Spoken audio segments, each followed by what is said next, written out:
سائیں خلیفہ توقیر احمد طاہری صاحب کی برگاہ میں کہ وہ تشریف لائیں اور اپنے شیخ کامل کو آڈینس کے سامنے متعارف کرائیں۔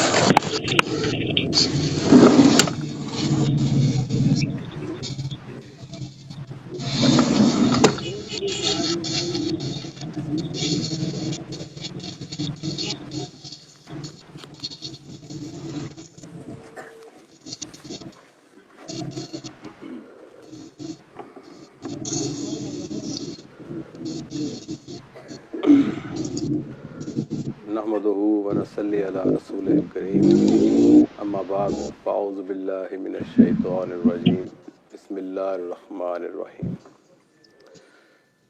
دوستو، جرمن زبان کی ایک کہاوت ہے، Wenn der Kuchen spricht, Krümel muss Mund halten۔ کیا مطلب؟ جب کیک بولتا ہو تو کیک کے ارد گرد جو ذرات ہوتے ہیں ان کو اپنی زبان بند رکھنی چاہیے۔ میرے مرشد، روحانی و کامل مرشد، ناروے کی سرزمین پر تشریف فرما ہوئے، یہ ہمارے لیے سعادت کی بات ہے۔ میں اپنے مرشد کا تعارف کیا کرواؤں دوستو؟ ان کی کاملیت کو آپ اس طرح جانچ لیجئے۔ یہ عاجز آپ کو ایک مختصر سی بات سامنے رکھنا چاہتا ہے کہ میرے مرشد کیسے کامل ہیں۔ 95 میں یہ عاجز جرمنی آیا تھا اور یورپ میں جو نوجوان آتے ہیں اس طرح یہ عاجز بھی زندگی گزار رہا تھا۔ 4 سال کے بعد مجھے پاکستان جانا تھا۔ جانے سے پہلے ایک رات پہلے ایک خواب آتا ہے کہ میں ایک بہت گہرے گڑھے میں کھڑا ہوں اور باہر نکلنے کی کوشش میں ہوں لیکن باہر نکل نہیں پا رہا۔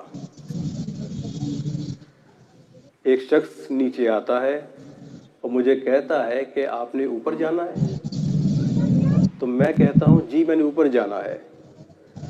تو اپنے اشارے سے مجھے وہ 3-4 نقطے دکھاتا ہے، پوائنٹ دکھاتا ہے کہ ان کو پکڑ لو، تم اوپر چلے جاؤ گے۔ یہ عاجز ان نقطوں کو، ان پوائنٹس کو پکڑتا ہے اور اوپر پہنچ جاتا ہے اور نیچے دیکھتا ہے تو وہ شخص مجھے چیونٹی کی مانند نظر آتا ہے۔ تو میں اشارہ کرتا ہوں کہ آپ بھی اوپر آ جائیے۔ تو وہ مسکراتا ہے اور کہتا ہے تم جاؤ، میں آ جاؤں گا۔ نہ نماز، نہ روزہ، کوئی عمل نہیں۔ اٹھا تو سوچا کہ یہ کیا ماجرا ہے، یہ گہرا گڑھا کیا ہے؟ وہ میرے اعمال تھے میرے دوستوں۔ یہ سمجھ گیا کہ یہ میرے اعمال ہیں، میں باہر نہیں نکل پا رہا۔ پاکستان چلا گیا، گھر پہنچا، اپنی والدہ ماجدہ کو ملا اور اپنے بھائیوں کو ملا جن کی حالت بدل چکی تھی۔ جب میں ان کو چھوڑ کر آیا تھا تو وہ کلین شیپ تھے۔ جب 4 سال بعد ان کو ملنے گیا تو وہ سارے باشرہ تھے۔ تو میں نے اپنی والدہ سے پوچھا کہ والدہ ماجدہ یہ کیا معاملہ ہے ان کے ساتھ؟ تو انہوں نے فرمایا کہ چند سال پہلے یہ کہیں بیعت ہوئے ہیں، تب سے ان کی یہ حالت ہے۔ تو میرے اندر یہ تجسس پیدا ہوا کہ مجھے بھی وہ رستہ دکھاؤ، مجھے بھی دکھائیں آپ کہاں بیعت ہوئے جنہوں نے آپ کو بدل دیا۔ میرے کزن مجھے وہاں تک لے گئے، میں دربار عالیہ کنڈیارہ شریف پہنچا۔ تہجد کا وقت تھا۔ منظر میں نے وہاں یہ دیکھا کہ ہر طرف سفید کپڑوں میں ملبوس انسان ادھر ادھر چل رہے ہیں، اپنے اپنے کاموں میں لگے ہوئے ہیں، تو پہلی سوچ جو اس عاجز کے اندر آئی، پینٹ شرٹ پہنی ہوئی ہے اور کلین شیف ہے، پہلی سوچ تو اس عاجز کے اندر آئی کہ میں 1400 سال پیچھے آ گیا ہوں، یہ کیسا ماحول ہے۔ حضور کا دیدار مجھے نصیب نہیں ہوا، رش بہت زیادہ تھا، ظہر کی نماز بھی نکل گئی، عصر کی نماز آنے والی تھی، تو ایک بزرگ نے مجھ سے کہا، مجھے لگتا ہے کہ آپ نئے آئے ہیں، آپ اس طرح کیجئے کہ آپ ابھی سے پہلی صف میں جا کے بیٹھ جائیے، جب حضور تشریف فرما ہوں گے تو آپ کو دیدار بھی نصیب ہو جائے گا۔ میں پہلی صف میں بیٹھ گیا، میرے دائیں طرف بھی اللہ کے ولی تھے، بائیں طرف بھی اللہ کے ولی تھے، باشرہ امامہ شریف پہندے، صرف میں کلین شیو اور پینٹ پہنا ہوا اس صف میں کھڑا تھا۔ حضور حویلی سے تشریف لاتے ہیں، حضور نے کبھی ایسا پہلے نہیں کیا تھا جو اس وقت ہو رہا تھا، پہلی صف والوں سے مصافحہ کرنا شروع کر دیا۔ اس عاجز کے بالکل سامنے حضور تشریف فرما ہوئے اور اپنا ہاتھ بڑھایا، اور میں نے ادب میں حضور کی طرف دیکھا نہیں ابھی تک، ادب سے میں نے اپنا سر جھکایا ہوا ہے، حضور نے ہاتھ بڑھایا، میں نے ہاتھ دیا، حضور نے میرا ہاتھ ہلکا سا دبایا اور فرمایا سفر کیسا آپ پہنچ گئے؟ تو میں نے اپنی آنکھیں اٹھائیں تو حضور کو دیکھا، تو میں وہاں پر ہکا بکا رہ گیا۔ جن کو میں جانتا نہیں، جن کے ساتھ میری جان پہچان نہیں، جن کو میں نے کبھی دیکھا نہیں، میرے تصورات میں بھی نہیں، میری خواب میں آ کر مجھے کیسے اس گڑھے سے باہر نکال رہا ہے، وہ یہ میرے مرشد تھے، وہ یہ میرے مرشد تھے میرے دوستوں۔ حضور نے شفقت فرمائی، اس عاجز کو ذکر عطا کیا، قلب پر انگل مبارک رکھی اور فرمایا، یہ نہیں فرمایا کہ نماز پڑھو، حج کرو، زکوٰۃ دو، فرمایا اللہ اللہ کرو۔ یہ عاجز جرمنی واپس آیا، اللہ اللہ خود بخود ہونا شروع ہو گیا، میرے مرشد کا فیض خود بخود پہنچ گیا۔ حضور ہم آپ کو خوش آمدید کہتے ہیں، اس ناروے کی سرزمین پر ہم سب آپ کو خوش آمدید کہتے ہیں۔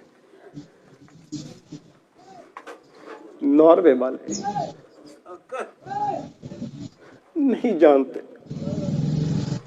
کہ یہاں کون آ گیا ہے۔ دوستو، آپ ان کے بارے میں نہیں جانتے، یہ یو کے سے آنے والے نوجوان وہ بزرگ، یہ یورپ سے دکانیں بند کر کر آنے والے نوجوان اور بزرگ، یہ کیوں آئے ہیں؟ یہ اس لیے آئے ہیں کہ وہ میرے سجن کے فیض کو جانتے ہیں۔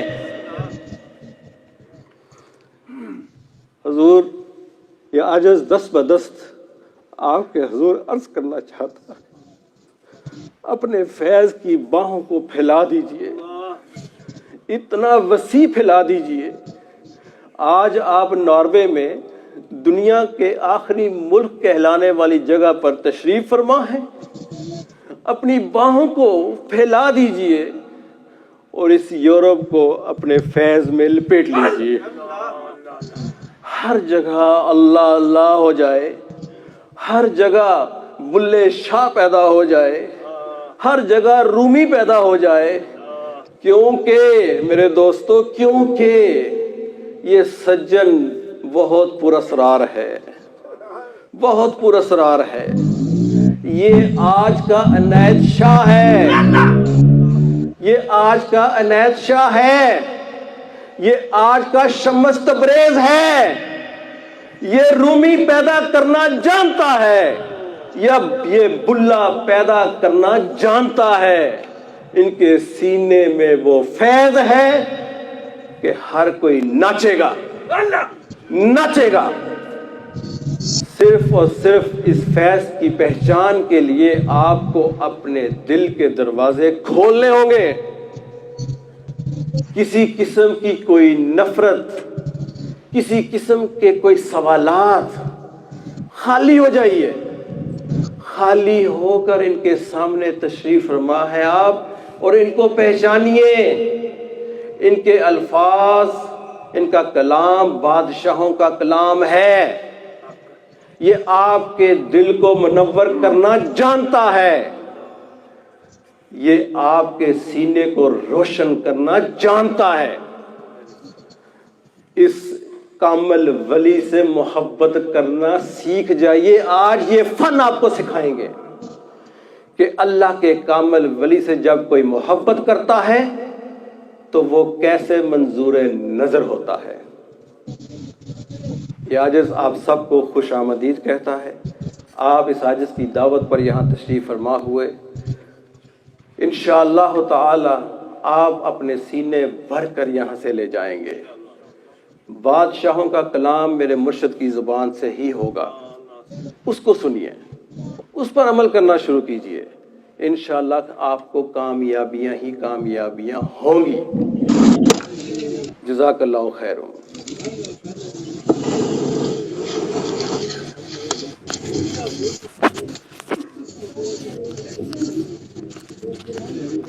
ماشاءاللہ، یہ تھے سائن